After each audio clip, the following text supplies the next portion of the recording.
le plus grand mensonge des parents africains. Cette vidéo va déranger beaucoup de personnes. Certains vont dire que je manque de respect aux parents, d'autres vont penser que je pousse les jeunes à la rébellion. Et pourtant, ce n'est nul l'auto. Aujourd'hui, je veux simplement parler d'une vérité dont très peu de personnes n'osent parler en Afrique.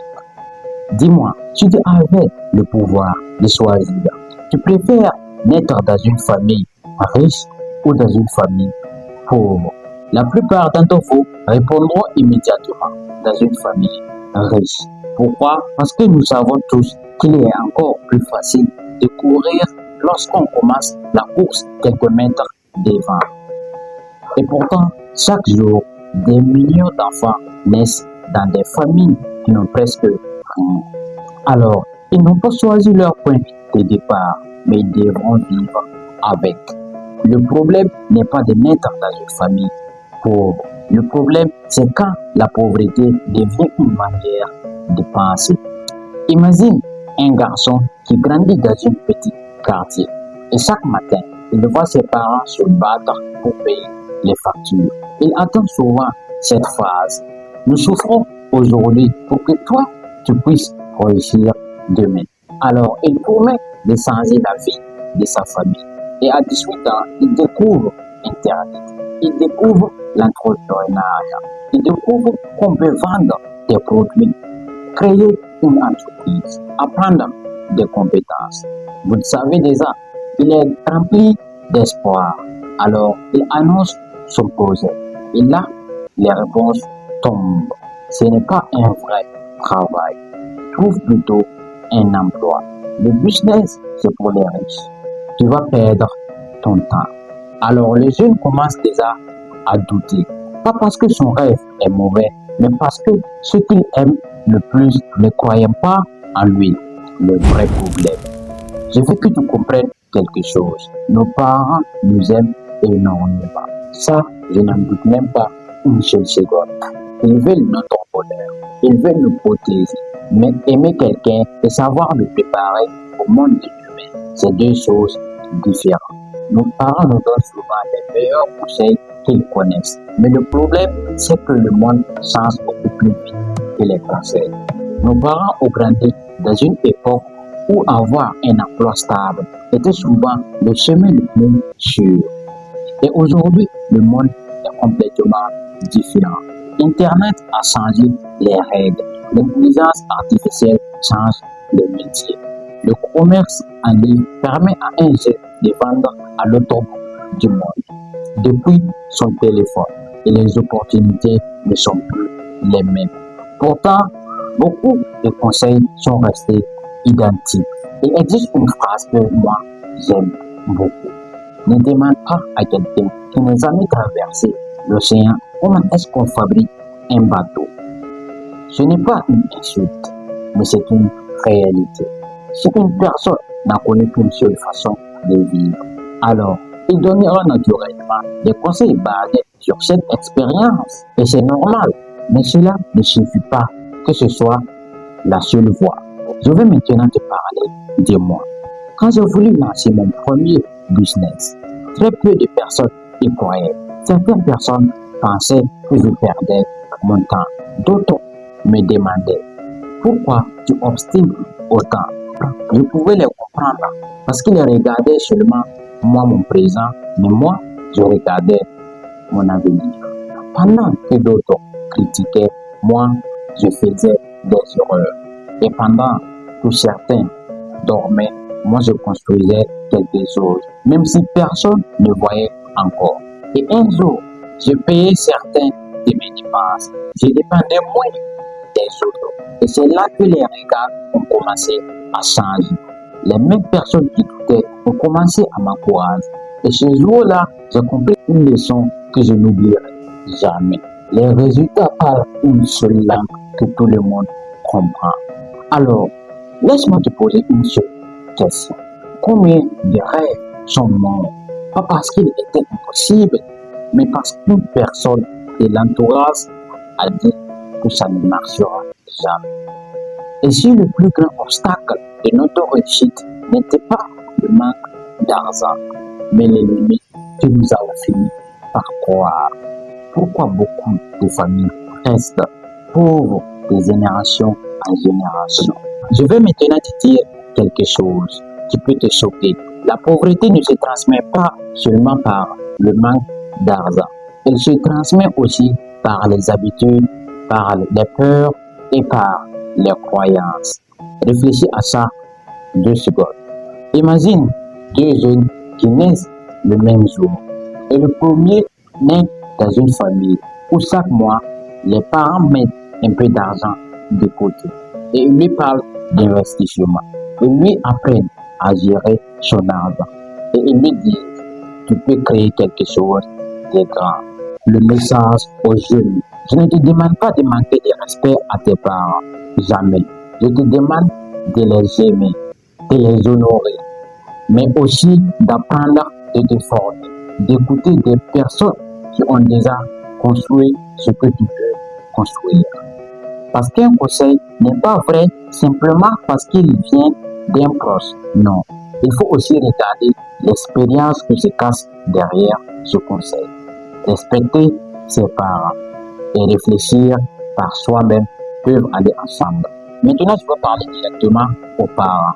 Si tu regardes cette vidéo jusqu'ici, c'est que tu veux probablement changer quelque chose dans ta vie. Alors, laisse-moi te dire une vérité.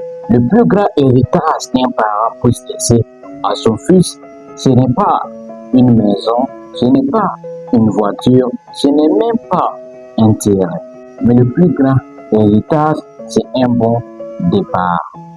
Parole aux jeunes. Aujourd'hui, je vais parler directement aux parents. Je sais que la vie est difficile. Je sais que beaucoup d'entre vous faites énormément de sacrifices.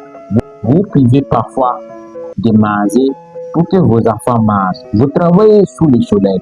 Vous vous fatiguez. Et pour cela, je vous respecte profondément. Mais j'aimerais vous poser une seule question. Est-ce que nous préparons seulement nos enfants à survivre ou à réussir? Parce qu'il y a une très grande différence. Survivre, c'est attendre chaque fin du mois. Réussir, c'est construire un avenir. Imagine un bébé né aujourd'hui.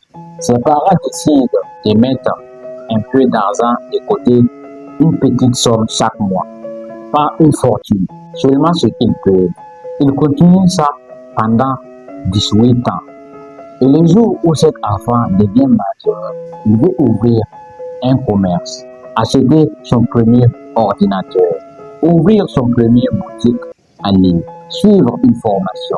Alors, en ce moment, il ne commence pas de zéro. Alors, ce n'est pas l'argent qui fait toute la différence. C'est le fait d'avoir une chance. Et parfois, une seule chance peut changer le destin d'une famille tout entière.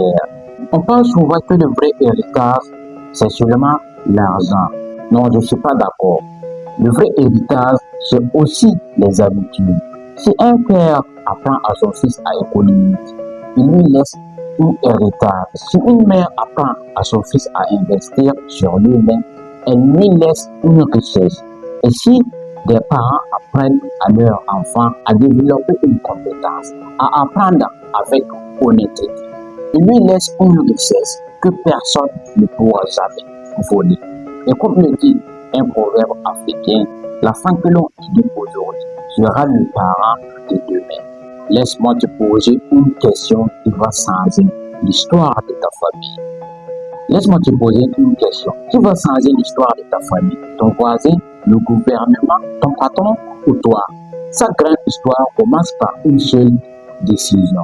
Les choses ne resteront plus jamais comme avant. Peut-être que cette personne, c'est toi. Étant le premier entrepreneur de sa famille, ce n'est pas du tout facile. Être le premier à investir, ce n'est pas du tout facile. Être le premier à penser différemment, ce n'est pas du tout facile. Tu seras parfois incompris, mais rappelle-toi de ceci. Chaque génération a besoin d'une personne assez courageuse pour changer l'histoire de toute la famille. Alors, pourquoi pas toi? Je ne te demande pas de manquer de respect ou quoi que ce soit, à tes parents parce qu'ils ont fait ce qu'ils pouvaient faire avec ce qu'ils avaient. Mais aujourd'hui, tu as accès à des livres, à Internet, à des formations, à des mentors. Tu peux apprendre des choses que eux n'ont jamais eu la chance d'apprendre. Alors, profite de cette opportunité. Ne critique pas tes parents. Et un jour, quand tu seras parent, à ton tour, donne des conseils à tes enfants, ce que tu as toujours voulu recevoir. Et j'aimerais que tu n'oublies jamais cette phrase. Les parents plantent des arbres sous lesquels ils ne s'assureront peut-être jamais. Mais leurs enfants, eux, profiteront de l'ombre. Construis aujourd'hui pour que la génération suivante commence déjà loin. Le problème de l'Afrique, ce n'est pas le manque d'argent, c'est aussi que nous avons parfois accepté. Si tu viens d'une famille pauvre, n'aie pas honte, parce que tu n'as pas choisi d'où tu viens, mais tu peux choisir où tu veux aller. Alors, respecte tes parents, aime-les, prends soin d'eux, mais n'aie pas peur de penser différemment lorsque c'est nécessaire. Parce que le plus bel hommage que tu puisses rendre à tes parents, ce n'est pas de répéter leurs difficultés, c'est de construire une vie qui permettra à tes enfants de commencer là où toi, tu as dû te battre pour arriver. Et si un jour tu deviens parent, ne demande pas seulement à ton enfant de te sortir de la pauvreté. Donne-lui aussi les moyens de construire sa propre réussite. C'est ainsi qu'on change une génération. C'est ainsi qu'on change un pays. Et souviens-toi de ceci. On ne choisit pas la famille dans laquelle on est, mais on peut choisir la famille qu'on laissera derrière soi. Merci d'avoir regardé la vidéo jusqu'au bout. Et si ce message t'a fait réfléchir, écris en commentaire une seule phrase. Je serai celui qui changera l'histoire de ma famille. Et si tu crois que cette vidéo peut aider un jeune ou un parent, partage-le. Peut-être qu'aujourd'hui, une simple vidéo changera le début d'une nouvelle histoire pour toute une génération.